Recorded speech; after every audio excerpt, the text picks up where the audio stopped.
네, 성경의 맥을 잡다 43번째 시간이 되었습니다. 우리 지난주까지는 코로나19 때문에 집에서 계시는 분들을 위해서 어린 양의 혼인잔치라는 제목으로 한 4개월 정도 제가 말씀을 전했습니다. 그거 하기 전에 제가 그 선지서를 하다가 잠깐 그로 넘어갔다가 다시 선지서로 넘어오도록 하겠습니다.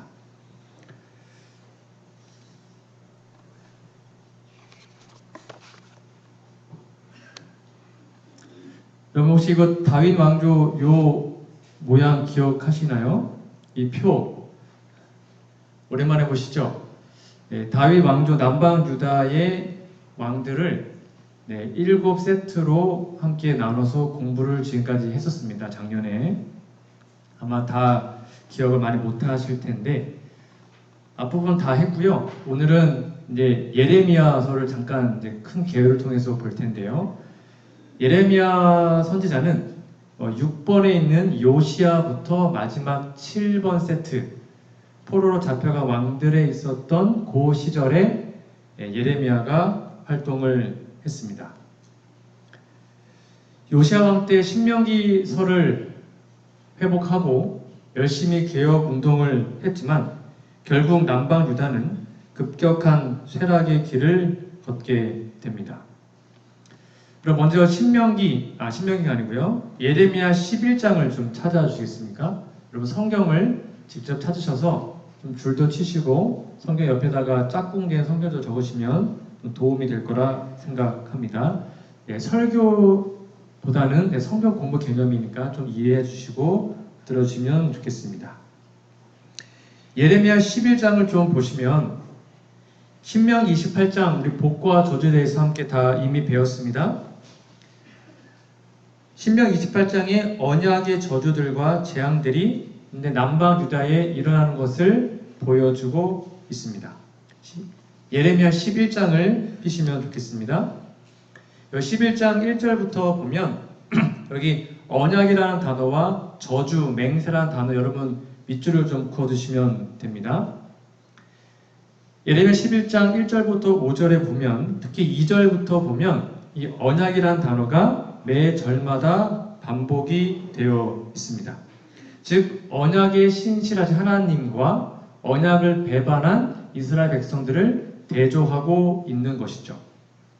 2절 볼까요? 너희는 이 언약의 말을 듣고 3절 보세요. 이 언약의 말을 따르지 않는 자는 저주를 받을 거라 그랬고요. 4절 이 언약은 내가 너희 조상들과 함께 맺은 거다라고 쭉 설명을 합니다. 그리고 5절 볼까요?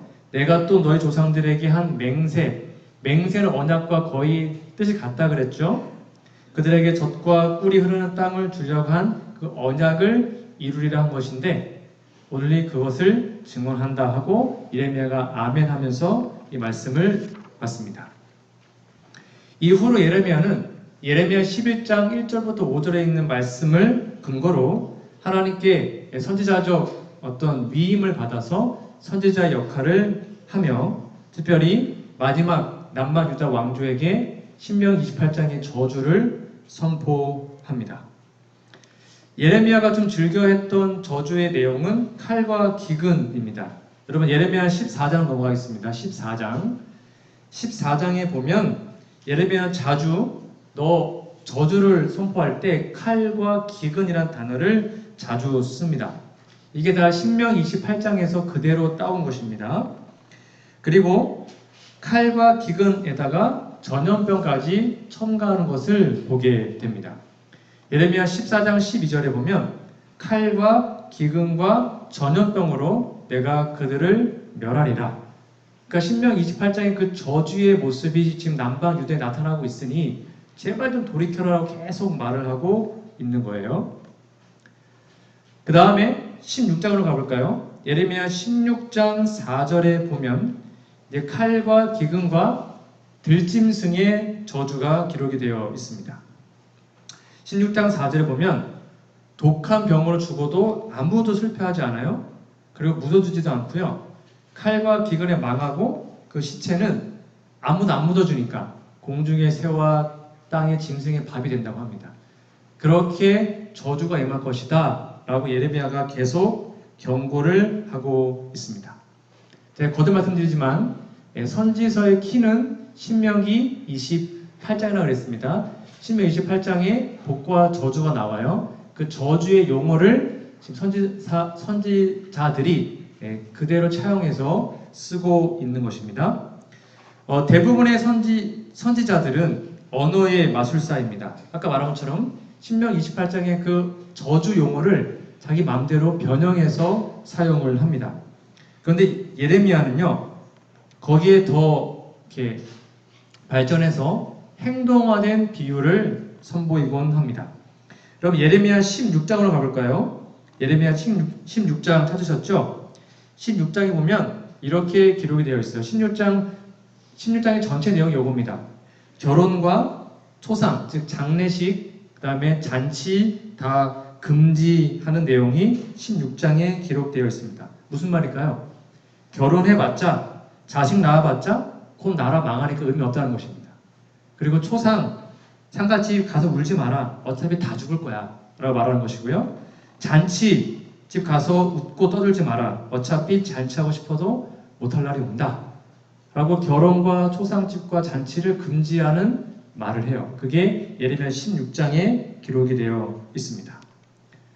그리고 19장에 보면 19장에도 계속 저주 내용이 나옵니다. 19장에 보면 예레미야가 흰놈의 아들 골짜기로 가서요, 바알신앙의 온상이었던 도벳 산당이 세워진 곳에 가서 신명 28장의 저주를 막 하게 됩니다. 여러분 19장 7절에 보면 칼과 들짐승의 저주가 임할 것이다. 19장 8절은 이방인에 의한 놀람과 조롱의 저주가 있을 것이다. 19장 9절은 자식과 친구의 인육, 그러니까 사람이 사람을 잡아먹는 것입니다. 사람 고기를 먹는 일이 있을 것이다 라고 얘기합니다. 뭘 안 하면요, 회개하지 않고 돌이키지 않으면 이렇게 망할 것이니 제발 돌이키라고 계속 말을 하고 있어요. 그러면서 여기 보시는 것처럼 옹기병, 쉽게 말하면 도자기 같은 것을 집어 던집니다. 박살이 나죠. 이렇게 깨진 것처럼 이 나라가 완전히 파멸될 거다라고 경고의 음성을 바라곤 하죠. 지금 예레미야는 남방 유다가 망하기 직전에 있어서 선지자였기 때문에 제발 나라 망하지 않게 좀 회개해라라고 계속 말을 하고 있습니다. 자, 여호야김이라는 왕을 잠깐 소개하도록 하겠습니다. 이 여호야김은 여러분 표가 다 없으시죠? 그거 갖고 오셨나요? 네, 거의 푸시면 좋겠습니다. 마지막 7번 세트에 있는 왕인데요. 여호아하스, 여호야김, 여호야긴, 그 다음에 시드기야. 이게 마지막 포로로 잡혀간 왕들입니다. 이 여호야김의 아빠가 여호아하스인데요. 그 사람이 애굽으로 잡혀갑니다. 그래서 그의 아들인 여호야김이 왕으로 세워지게 됩니다. 자, 이제 여러분 예레미야 36장으로 가볼까요? 예레미야 36장을 직접 피셔서 좀 보시면 되겠습니다. 이 여호야김이 어떤 일을 했냐면 이런 못된 짓을 했습니다. 알다시피 예레미야가 바룩을 통해서 자신이 말한 것을 적게 하고 그 두루마기 성경을 여호야김에게 갖다 줘서 읽어라. 제발 경고의 말씀을 듣고 돌이키라라고 주죠. 그리고 이 여호야김 왕 앞에 와서 그를 읽습니다. 근데 여호야김 어떻게 합니까? 예레미야 36장 22절, 23절에 보니까 그때가 마침 겨울이었나 봐요. 그래서 그 앞에 불 피운 화로가 있었습니다. 막 읽자 왕이요 면도칼로 그것을 베어버립니다. 하나님의 말씀을 다 갈기갈기 찢어가지고 화로불에 던져버렸습니다. 콧방귀도 안 끼는 것입니다. 어떠한 저주의 말을 들어도, 경고의 말을 들어도 콧방귀도 안 끼고 그냥 다 불태워 버렸습니다. 하나님의 말씀이 울릴 때 옷을 찢고 마음을 찢고 회개해야 되는데 이놈의 왕은 옷을 찢는 것이 아니라, 마음 찢는 것이 아니라 말씀을 찢어버리고 다 태워버렸습니다. 그러자 예레미야가 하나님의 말씀을 다시 또 두루마기에 적어서 여호야김에게 저주의 말씀을 전하죠. 뭐라고 얘기하냐면 36장 30절 말씀입니다. 예레미야. 여호와께서 유다의 왕 여호야김에 대해 이같이 말씀합니다. 그에게 다윗의 왕이 앉을 자가 없게 될 것이다. 쉽게 말하면 이제 더 이상 대를 잇지 못할 것이다. 왕조에서 대를 못 이으면 그 왕조는 끝나게 되는 거잖아요. 아들 낳아도 왕 못 올라가. 대를 못 이을 거야 라고 말을 합니다. 그리고 너의 시체는 버림을 당하여 낮에는 더위 밤에는 추위를 당하리라. 쉽게 말하면 장례식도 못하고 그냥 벌판에 버려질 거야 라고 저주를 선포하게 됩니다. 여러분, 이 정도 저주면 회개할 만하지 않습니까? 무서워서 막 돌이킬 것 같죠? 어떻게 하는지 아십니까? 36장 31절 볼까요? 내가 그와 그의 자손과 신하들을 그들의 죄악으로 말미암아 벌할 것이다 라고 말을 했어요. 내가 일찍이 그들과 예루살렘 주민과 유다 사람에게 모든 재난을 내리리라 라고 선포했습니다. 근데 문제는 뭐예요? 그들이 듣지 않았어요. 어떻게 이럴 수 있을까요? 콧방귀도 안 꼈습니다. 해보쇼 이런 거였습니다. 듣지 않았어요. 혹시 이러한 여호야김의 모습, 이 당시에 듣지 않았던 이 백성들의 모습이 우리의 모습은 아닌가요? 우리는 하나님의 말씀을 정말 잘 듣고 그 말씀에 순종하며 살고 있습니까? 만약 그렇지 않다면 이들의 모습과 우리의 모습은 똑같을 수 있습니다. 그래서 표에 보시면 유다의 마지막 왕이 누구예요? 시드기야입니다. 시드기야, 그렇죠? 마지막 왕이. 그런데 예레미야는 유다의 마지막 왕이 시드기야가 아니라 여호야긴이라고 말을 합니다. 무슨 말이냐면 여러분, 여호야긴의 아들이 시드기야가 아니에요. 여호야긴으로 끝났어요. 아들을 못 낳았어요. 그래서 시드기야는 여호야긴의 외삼촌이었습니다. 삼촌뻘이었어요. 요시아의 아들이었거든요. 그래서 아들이 아니라 그 윗대가 다시 왕을 이어서 하게 된 겁니다. 자, 설명드리면 예레미야 22장으로 가볼까요? 22장 24절 가보겠습니다. 예레미야 22장 24절에 보면 여호와께서 말씀하십니다. 나의 삶으로 맹세하노니 여호야김의 아들 고니야, 이게 여호야긴입니다. 같은 사람이에요. 그가 나의 오른손에 인장 반질할지라도 내가 빼어서 갈대아인의 손에 붙이겠다라고 얘기합니다. 인장 반지, 뭘 의미할까요? 언약 문서에서 도장을 찍지 않습니다. 그 도장 찍는 이미지가 여기에 표현이 되어 있습니다. 그러니까 이제 언약이 다 파괴됐고 인장 반지할지라도 도장 다 빼가지고 파괴하겠다라고 말을 하고 있습니다. 그 다음에 무서운 저주가 22장 30절에 기록이 되어 있습니다. 여호와께서 이와 같이 말씀하시니라 너희는 이 사람 여호야긴, 그러니까 시드기야 바로 앞에 사람입니다. 자식이 없겠다. 최후의 저주였습니다. 왕 더 이상 못 이을 거야. 왕조 끝났어. 이렇게 얘기합니다. 그래서 유다를 다스릴 사람이 다시는 없을 것임이라 라고 말을 하게 됩니다. 그래서 제가 조금 전에 말씀드린 것처럼 이 앞에 좀 보시면요. 18대 왕이 여호야김입니다. 17대가 여호아스, 그 다음에 18대가 여호야김이었어요. 근데 그 여호야김의 아들이 여호야긴이에요. 몇 가지 있는데 이해가시죠? 근데 여호야긴이 아들을 못 낳았어요. 그러니까 아들을 끝났습니다. 왕조 끝났기 때문에. 그래서 그 다음에 20대 왕은 그 위에 사람 시드기야, 요시아의 아들이 시드기야가 왕을 함으로 결국 마지막 왕으로서 유다 왕국이 멸망을 당하게 된 것입니다.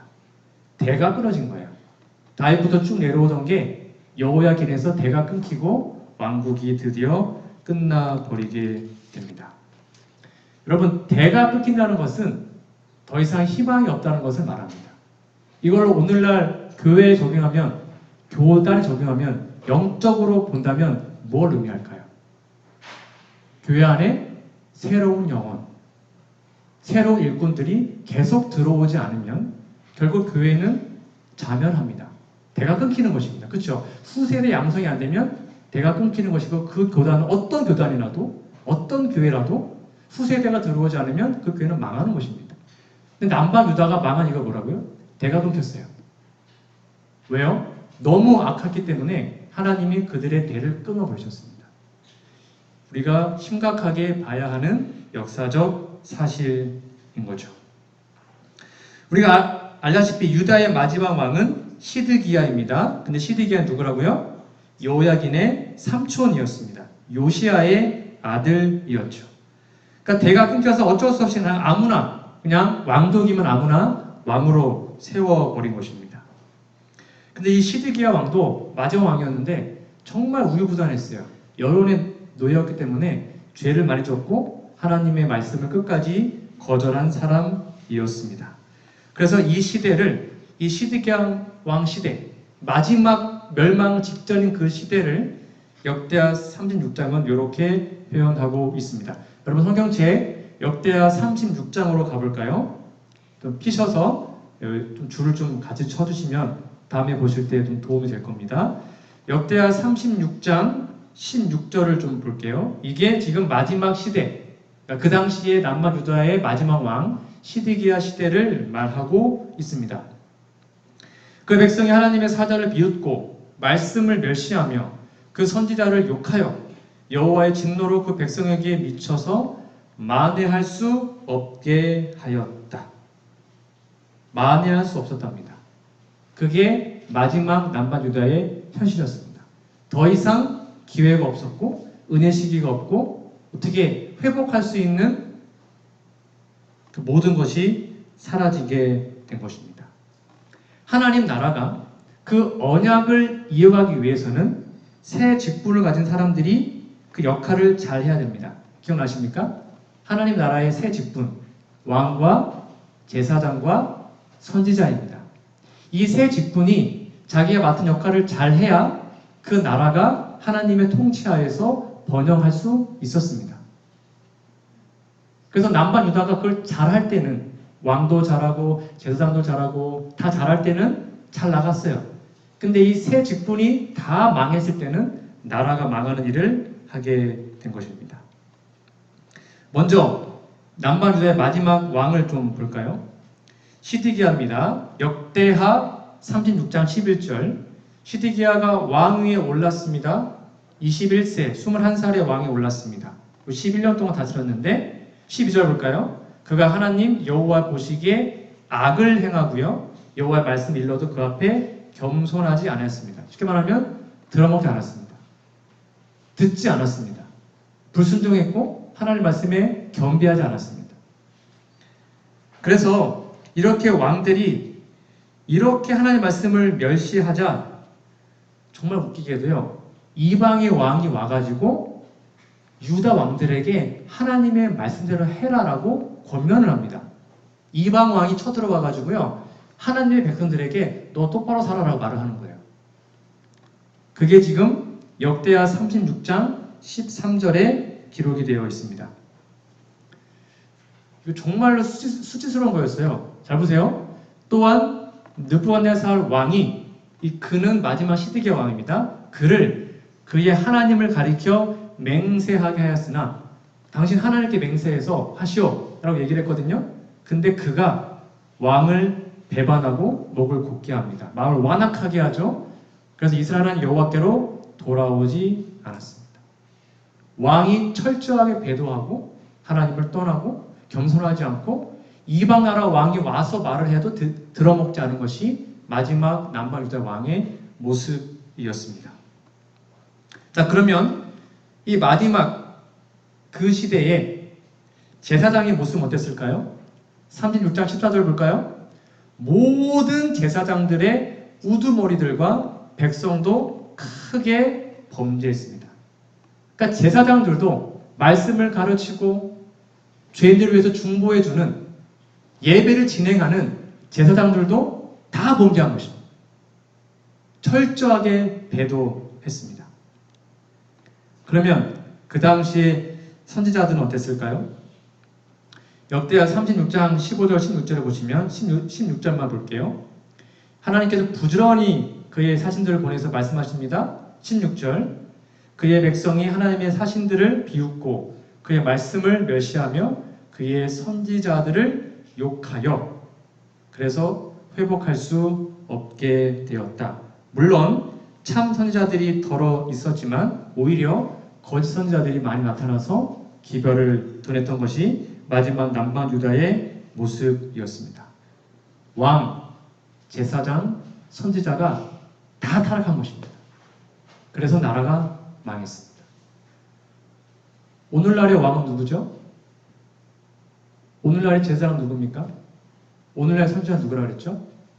저와 여러분들입니다.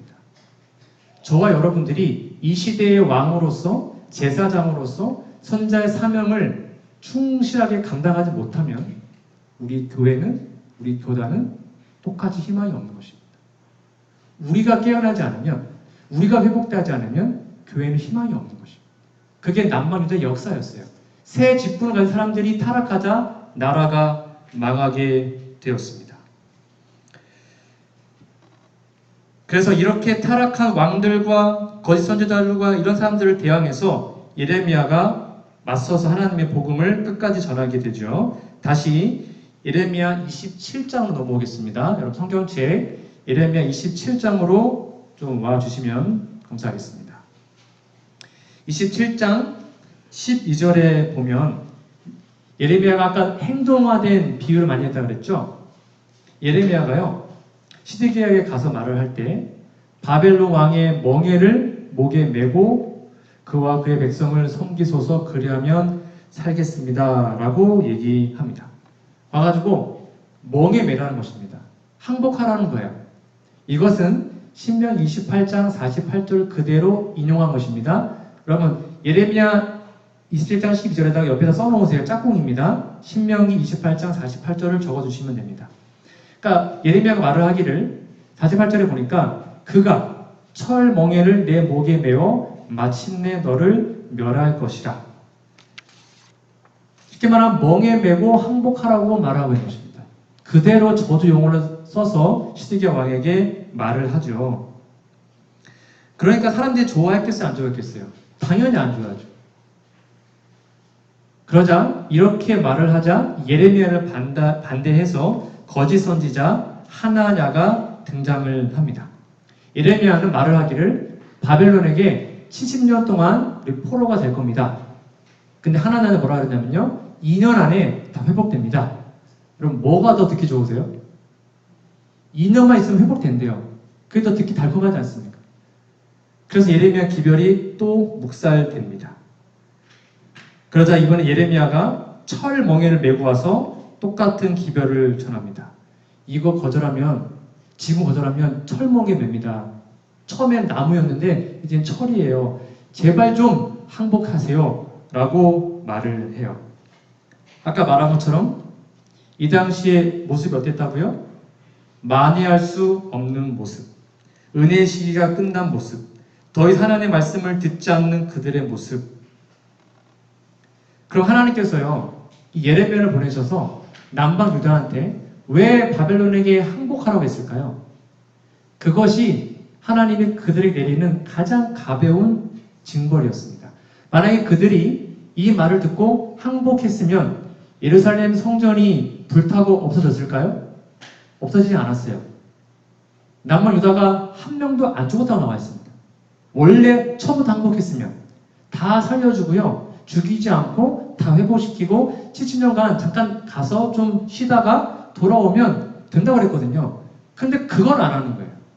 끝까지 버티고 고집을 피웁니다. 하나님께서 정말 최소한의 저주를 그들에게 하셨는데도 그들은 그것을 끝까지 거절합니다.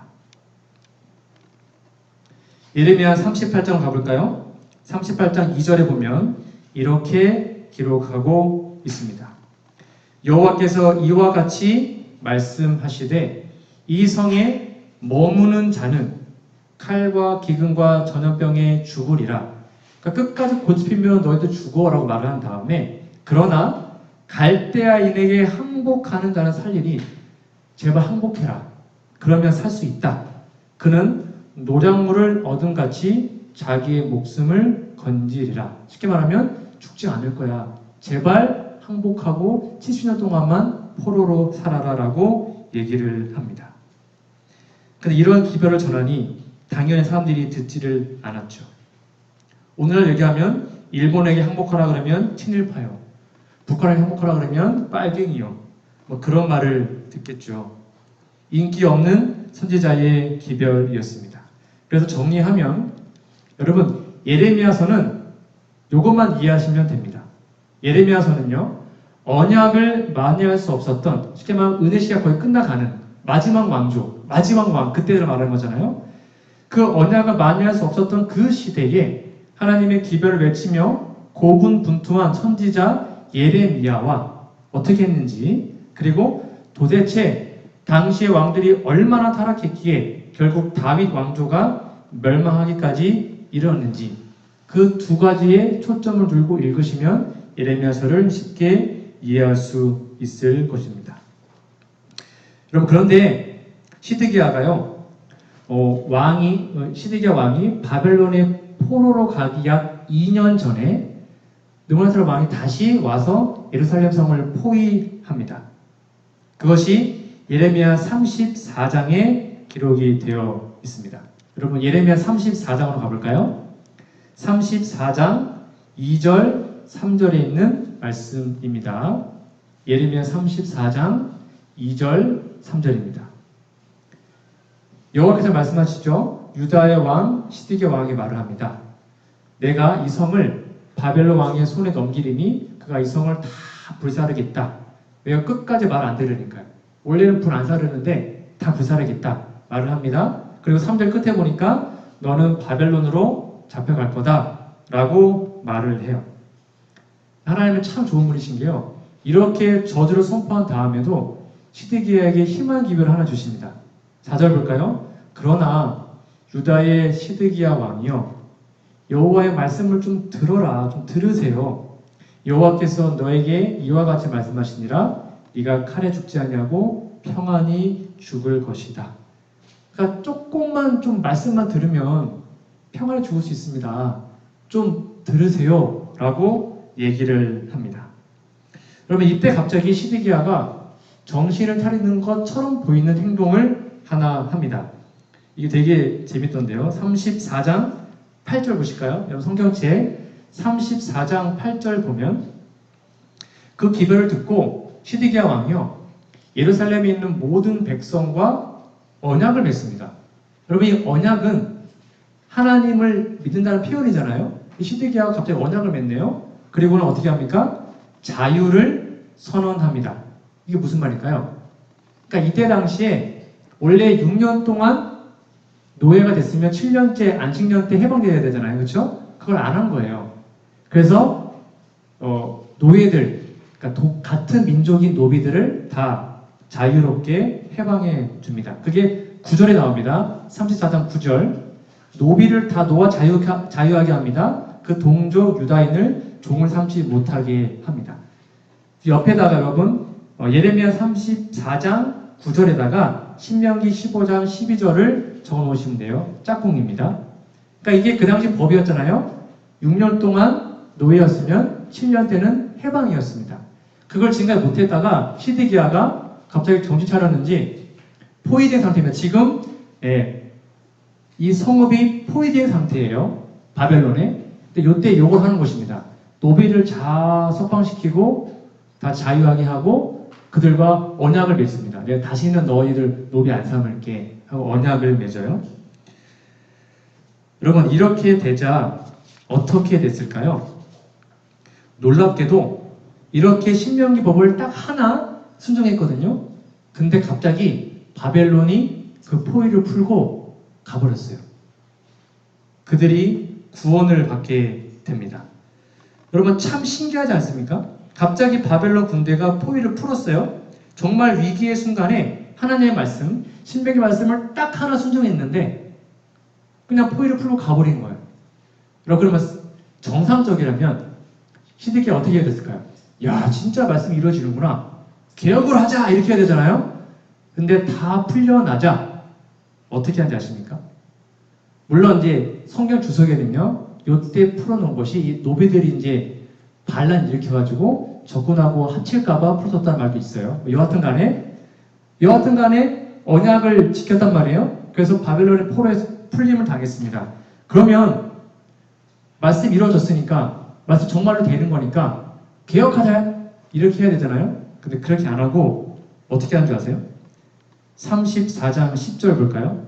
10절 11절 34장 10절 11절 이 언약에 참가한 방백들과 모든 백성이 각각 노비를 자유하게 합니다. 아까 말대로 언약 다 맺은 거예요. 다시는 노예하지 않을게 언약을 맺어요. 다시는 종을 삼지 않겠다 하고 순복하여 놓았는데 11절 어떻게 합니까? 후에 그들이 뜻이 변합니다. 그래서 자유케 하였던 노비를 끌어다가 다시 복종시켜 노비를 삼아버립니다. 바벨론이 포위를 풀자 야 다 데리고 와 다시 노예 삼아 하가지고는 언약을 파기하고 노예로 삼는 이런 못된 짓을 하게 된 거죠. 정말 나쁘지 않았습니까? 그래서 여기 예레미야 34장 17절에 보면 이렇게 말을 합니다. 그러면 나 여호와가 이같이 말하노라. 너희가 나를 듣지 아니하고 각기 형제와 이웃에게 자유를 선한 것을 실행치 아니하였은즉, 쉽게 말하면 언약을 파기했으니까 너 이제 칼과 연병과 기근에 죽을 거다라고 다시 한번 저주의 말씀을 하나님께서 말씀하십니다. 여러분 이 장면 기억나십니까? 송아지 돌로 쪼개는 장면. 그러니까 시드기야 왕이 그냥 언약 맺은 것이 아니라 18절에 보니까 송아지를 둘로 쪼개고 그 두 사이로 지나가서 언약을 세운 것입니다. 노비 더 이상 삼지 않겠다고. 근데 그걸 파기했어요. 언약 파기하면 뭐밖에 없습니까? 이 송아지처럼 쪼개서 죽는 것밖에 없잖아요. 그래서 20절에 너희 시체가 공중의 새들과 땅의 짐승의 식물이 될 거다라는 저주를 받게 됩니다.